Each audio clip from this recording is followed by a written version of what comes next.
Okay, welcome back. It's Sunday, day 3 of the Moot. I hope you are doing great. The excitement must have really kicked in by now.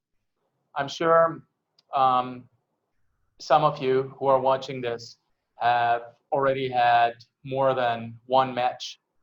Sometimes they come very quickly. And I hope you're really enjoying this. Of course, it's not the same. Everything is done online. So it's different from the real mood. When you go to Vienna during the Moot, normally, it's one big party. I've always found it very hard to actually work and enjoy the Moot while I was still practicing in Vienna, because a lot of people from abroad come there to have fun. I'm not speaking about the Moot participants, I'm mainly speaking about the arbitrators. There are many events going on. There are many receptions at night, and it's one big party. And those people who come from abroad to enjoy, they obviously are having fun, and they expect you, as their friend, to have fun too. But if you live in Vienna, life goes on. You're not taking any vacation to go to Vienna and enjoy the Moot. You are in Vienna and you're working. So it's quite challenging. For you, what's also different, of course, mainly is that you don't plead to a natural person. You don't plead to someone who's sitting in front of you. You rather plead to your computer.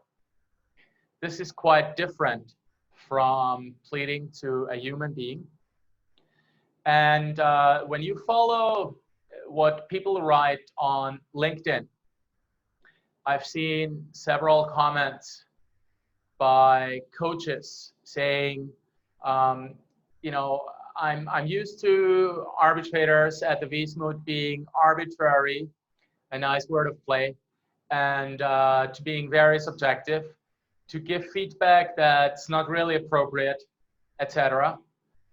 But what I'm seeing now is actually much worse, because a lot of the people complain about the video setting. They complain about the internet connection. And well, my view on this is it's really just silly if they do that. Because what can you do? If your internet connection is not excellent, what are you going to do? You are doing the best you can, but you should really not be disadvantaged for your technical equipment. However, there are quite a few things you can do and should do to improve your pleadings when you do them via video conferencing system. And this is what I will be discussing today.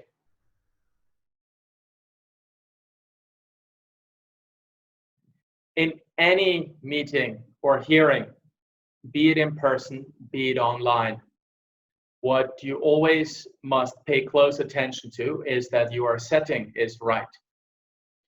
Your setting being right, above all, for an online meeting means that the light is in order. If your light is bad, I'll explain in a minute what that means. Above all, you will not look good and you will lose points. By looking good, I'm not saying you will not look handsome or beautiful. That's not the point here. The point is the other person cannot see you well. So what about the light? Just one very simple tip. And if you do that, you should be okay. Make sure the light comes from the front. It goes to your face. Do not sit in front of a window, because if you sit in front of a window, the light comes from the back. And the light goes directly to the camera. And when you do that, the person looking at you on his or her own screen cannot see you. It's very tempting to sit in front of a window with the window behind you. This is because the light comes to you and you can see very well what you put on your desk. But this is really not what you should do. So do make sure that your light is okay and comes from the back.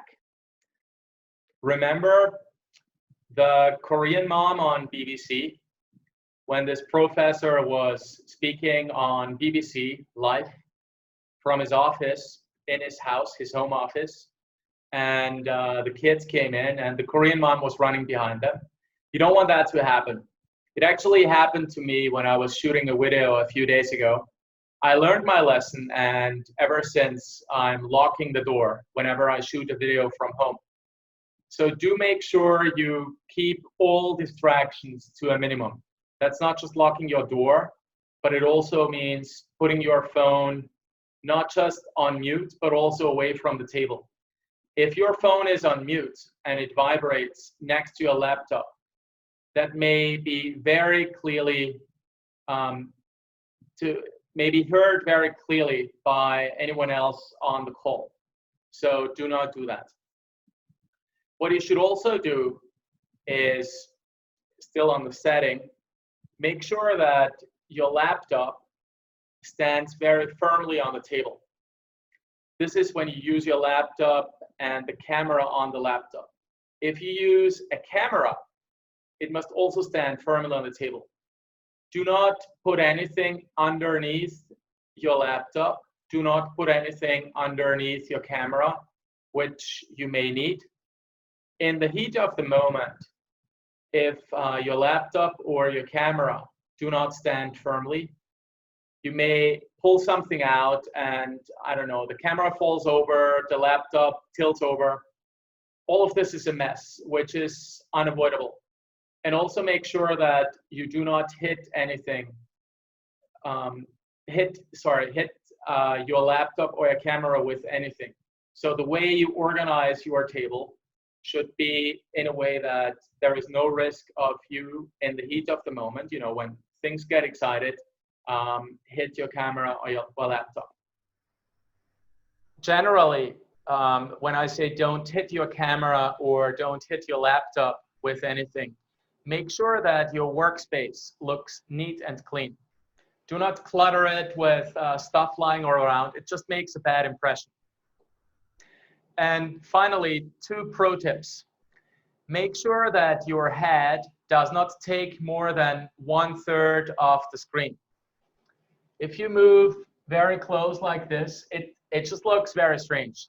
Sorry if I scared you just there. You know, when you watch the news, you will see the ratio you are supposed to use, and you can see it from there. And you will notice that it never happens that the head takes so much space. So that's pro tip number 1. Pro tip number 2 is the following. Make sure that your on-screen image, that's the one where you can see the other people, is as closely to the camera as possible. So when you look at it, you're looking into the camera and not somewhere else. Imagine that I were looking there to the right top of my screen, or here to the left top of my screen. It looks strange, right? So you want to make sure that you look into the camera.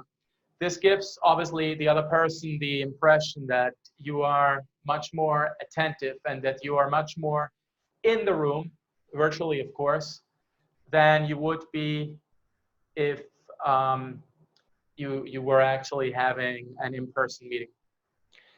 Those are the tips for the general setting. Let's move on to the next group of tips.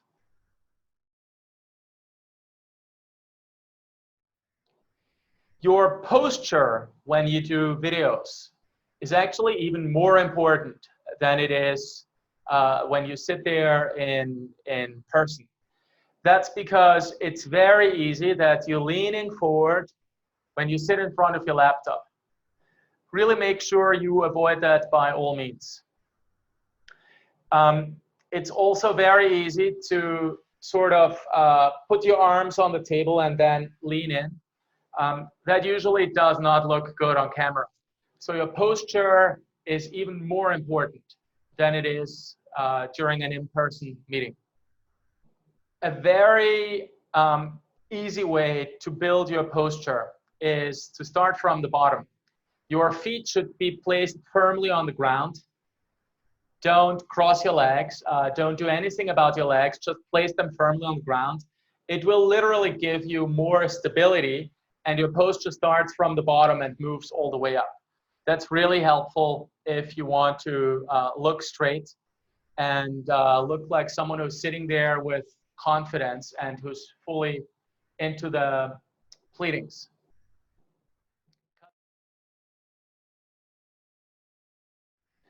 The next category you should pay attention to is the movement of your arms.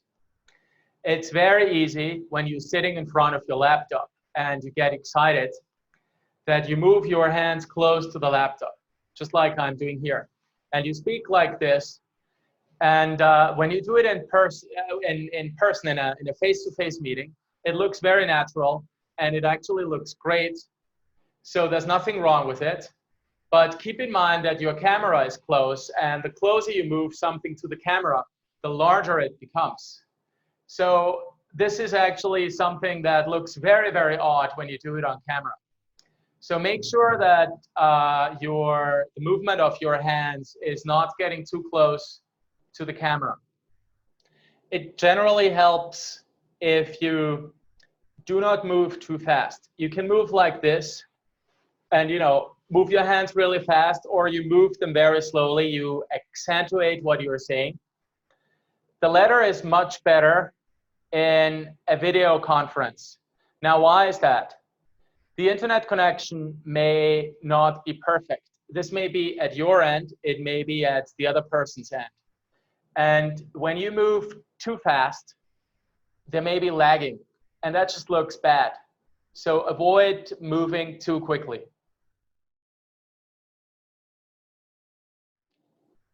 Do make it a habit to pay very, very close attention to what an arbitrator is saying. Look directly into the camera. That's why the camera should be placed in the center and not in the right top, like I'm pretending where it is now, because the other person will not have the feeling like you're looking at that person. It will have the feeling you're looking somewhere else. When you are away, distant from the other person, from the arbitrators, it's much, much more important to give them the feeling that you're actually listening to them, that you want to hear what they say, that you pay close attention to their advice, and that you fully listen to the questions. So this can only be done if you look into the camera, and the camera is often hard to find if the video you are seeing on your screen is not close to the camera, because you look right or left, as I just explained before. You can, of course, also nod with your head like you would do in real life. Again, here, a quick note, don't do it too fast, because if the video is lagging, it may come across very strangely. I know this is hard, so that's why I recommend that you put in an extra session just to practice. I'll go through that at the end of this video.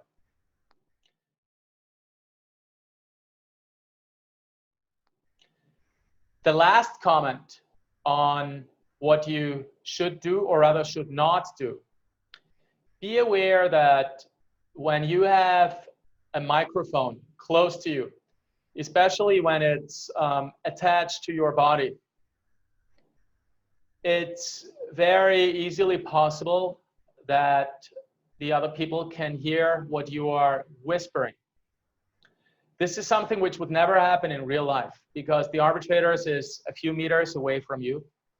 And when the arbitrators are sitting a few meters away from you and you whisper like this into your team member's ear, or just say something silently, it would be impossible to hear it.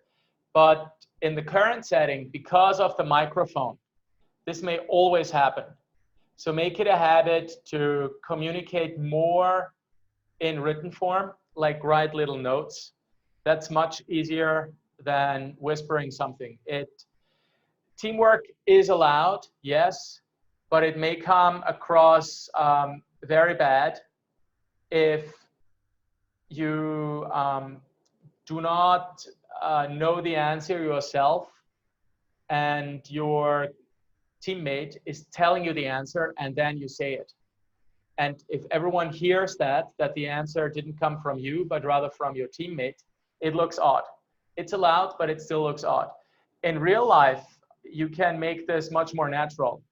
Your teammate says something, and you don't shoot the answer right away. You make a small connection, and it seems as though it were your own answer and not your teammate's answer. But you cannot do that when you are speaking over a video conference and there's a microphone.